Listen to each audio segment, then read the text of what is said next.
Existem quase 1 bilhão de cabeças de gado no mundo, o que dá um bovino para cada 8 pessoas. E em 4 países do mundo tem mais boi do que gente. E o Brasil é um deles. Esse é um mercado de 500 bilhões de dólares e chega a crescer 5% ao ano. A maior parte para produzir carne para alimentação humana, mas também gera os de laticínios. Leite, queijo, sorvete, além de gelatina, goma de mascar, couro, pincel, cola e até botões de teclas de piano. Investir em boi é uma forma de diversificar o seu portfólio, lucrar com a volatilidade das commodities e até se proteger contra a alta da inflação.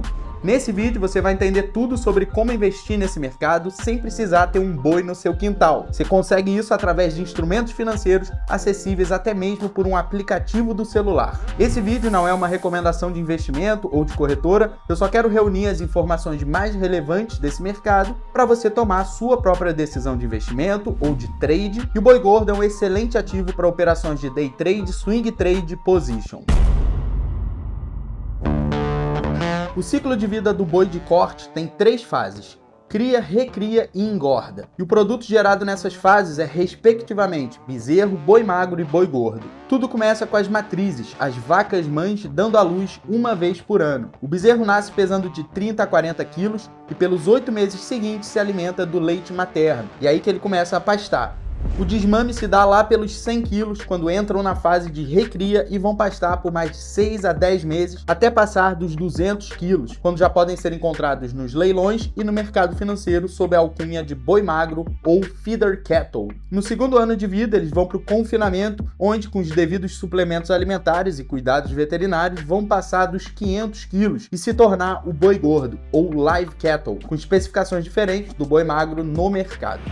Geralmente, o período de engorda vai de maio a outubro, quando o boi gordo está no ponto para ser recebido pelos frigoríficos. Aqui na plataforma XStation 5 eu consigo negociar esse mercado, mas antes de analisar o preço em si, vamos entender mais desse mercado. Esse ciclo do boi é dispendioso e demorado para os pecuaristas, e assim eles recorrem aos contratos futuros para garantir um bom preço pelos bois daqui a tantos meses. E os compradores, os frigoríficos, também têm interesse em prever o quanto vão gastar quando o gado estiver pronto. Daí a utilização do mercado futuro. Na Bolsa de Valores brasileira, por exemplo, o contrato é de 330 arrobas, e cada arroba são quase 15 quilos, o que dá quase 5 toneladas de carne em cada contrato. É um dos mais alavancados da Bolsa e não tem um mini contrato como no caso do índice do dólar. O ticker do boi gordo é BGI mais a letra do mês e a dezena do ano do vencimento. Então, o contrato para outubro de 2023, por exemplo, vai ser BGI V23, mas a liquidação é só do derivativo financeiro. A corretora encerra o contrato quando vence ou você encerra antes por conta própria. Outro grande centro de negociação é a CME, a Bolsa de Mercadorias de Chicago, onde o contrato do boi gordo é de 40 mil libras peso, umas 18 toneladas métricas, com os contratos vencendo bimestralmente. Então repara que é diferente do Brasil, onde o contrato é menor e vence todo mês. E é diferente o contrato futuro do boi magro e do boi gordo, bem como das commodities agrícolas, que só vencem em alguns meses do ano. Um terceiro centro importante de negociação do boi gordo é a Bolsa Australiana, que também vai ter condições próprias para o contrato futuro do boi gordo. Então você tem que se informar sobre o ativo específico que você for operar nesse mercado de boi gordo. Eu vou mostrar aqui um derivativo de boi gordo depois. Vamos aos números de produção de bovinos ao redor do mundo. Dos quase 1 bilhão de bois e vacas do mundo, 1/3 vive na Índia, onde a maioria dos cidadãos não consome esses animais. A vaca é sagrada na Índia, aqui em casa vira churrasco. Mas o chamado búfalo d'água não tem restrição religiosa na Índia, e os indianos são o 5º maior produtor de carne do mundo. O Brasil tem o 2º maior rebanho, 20% da população bovina mundial, seguido por China e Estados Unidos com 10% cada.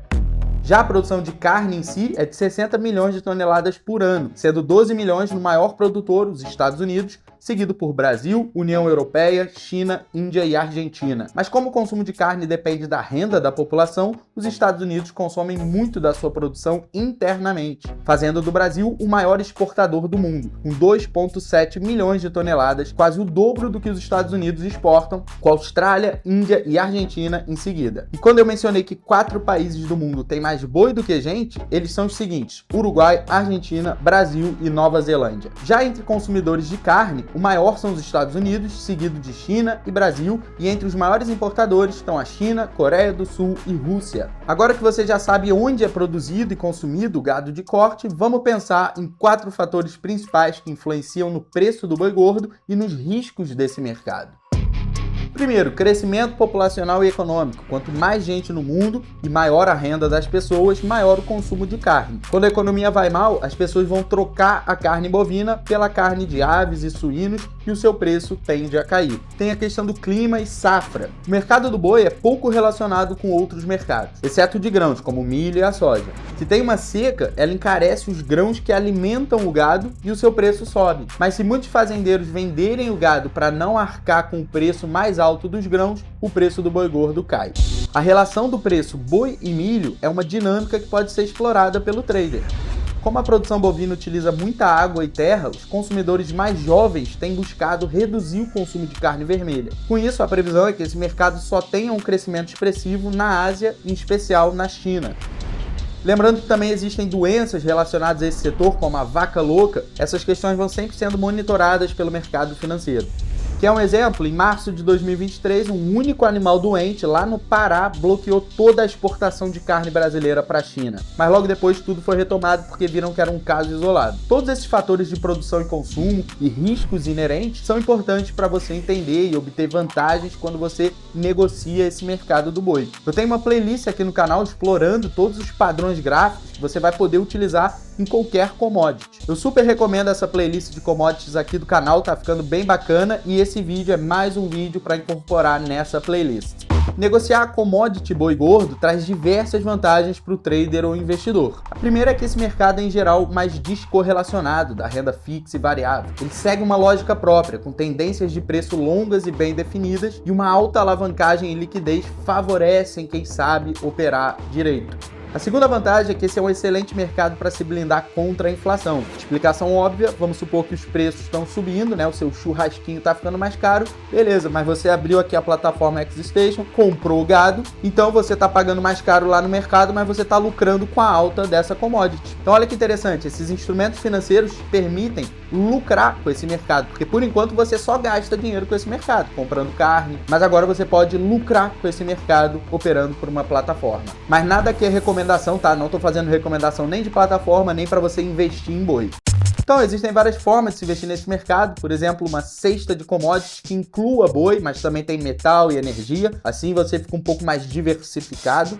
Você pode usar uma série de ativos que não ficam diretamente expostos aos preços dos futuros de boi gordo, por exemplo, ações de frigoríficos. Já é uma forma de se expor a esse setor. Então no Brasil a gente vai ter JBS, Marfrig, BR Foods, Minerva. Aí você não está diretamente exposto ao preço do boi, mas tem uma certa exposição a esse mercado. Também tem uma galera que utiliza a estratégia de spread entre o preço do boi gordo e do boi magro, mas aí não é meu domínio isso. Então vamos aqui para a plataforma, pessoal, não é recomendação, tô abrindo aqui, ó, Pecuária, Cattle, tá? Estamos aqui no gráfico do boi, rompendo máxima histórica, pessoal, ó, gráfico mensal aqui, olha só que interessante. Rompendo aqui máxima histórica, uma valorização aqui muito grande, olha só, se a gente pegar do fundo aqui, que foi justamente, ó, isso daqui é pandemia, ó, isso daqui é pandemia, ó, março de 2020. Então, se eu pegar daqui para cá, olha só, pro ponto que a gente tá agora, pessoal, mais de 130% de valorização. Olha que interessante, a gente só fica olhando para criptomoeda, ações, cara, também tem boi. Então, pessoal, deixa eu só acrescentar aqui uma média móvel, tá? Sempre uso a simples, sempre uso a 20, sempre uso na cor azul. Então, olha só, estamos um pouco esticado, tá? Mas estamos rompendo o topo histórico. Então, pessoal que está comprado nesse mercado, você pode estar ou protegendo esse fundo aqui, tá? Eu faria isso se eu tivesse comprado nesse mercado, ou se esse candle aqui aparentemente vai fechar um candle de força. Aí também se justifica proteger a mínima dele. Lembrando que esse tipo de stop, que vai na mínima de um candle, ao invés de vir num ponto de retorno, num fundo de fato do mercado, é um stop menos seguro, esse aqui embaixo desse candle, tá? Porque aqui a qualquer momento o mercado pode encaixar um candle vermelho, outro candle vermelho, outro candle vermelho, é só uma correção, então você vai ficar sendo tirado da tendência. Repara que a melhor estratégia geralmente é trailing stop. Então, todos esses fundos, ó, você vai protegendo. Então, ó, rompeu esse topo. Nesse momento aqui, rompeu esse topo. O stop tá aqui por enquanto. Encaixou um candle vermelho. Rompeu a máxima do candle vermelho, protege a mínima do candle vermelho. Mesma coisa aqui, ó. Rompeu a máxima, esse candle aqui rompeu a máxima aqui do candle vermelho. Protege aqui, coloca um stop, protege a mínima do candle vermelho. Enfim, tem aula de trailing stop aqui no canal. Você pode usar todas as estratégias de análise técnica que eu ensino no canal para operar qualquer ativo, incluindo o boi. Então é isso. Se puder, deixa um like. Tamo junto. Sucesso. Aquele abraço.